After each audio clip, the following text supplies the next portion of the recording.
Сәлем достар, баршаңызға сіздермен кереметтей етіп мраморный кекс дайындауды әзірлеуді көрсеткім келіп тұр. Үй жағдайында өте оңай, қолжетімді азық-түліктен тұрады.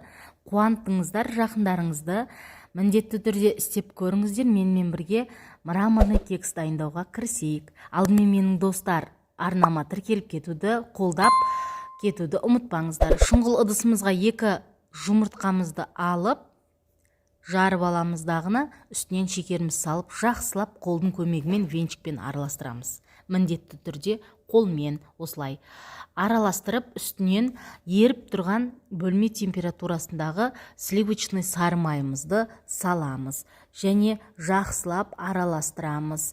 Міндетті түрде араластырыңыздар, осылай жақсылап. Достар, ұнымызды илектен міндетті түрде өткізулеріңіз қажет.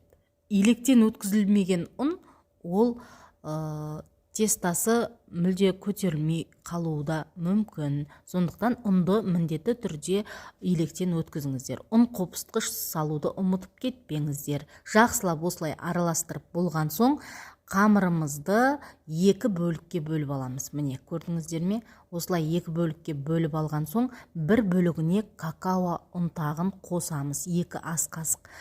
Айтпақшы достар, барлық керек жарақтың бәрін описание бөліміне қалдырып өттім. Сол жерден қарасаңыздар болады. Не қажеттін бәрін жазып қойдым. Духовкамызды алдын ала 180 градусқа қыздырып қоямыз. Формамызды майлап, жақсылап, осылай бірінші ақ бөлігін бір столовый ас қасықпен құйып шығамыз. Үстінен екінші бөлігі какао ұнтағы қосылған салмамызды, жаңа қамырымызды осылай құйып шығамыз.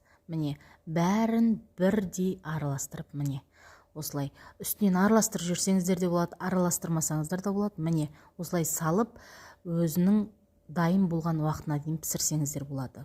Әдемі етіп, осылай пышный болып көтеріліп тұр. Қараңыздар, көтеріліп жатыр. Арасына артық ештеме қосудың да қажет жоқ, өйткені өзі сондай әдемі болып шығады. Жегенге де әдемі, арасы пыртық болмайды. Пышный болып, арасы воздушный болып, әдемі болып шығады.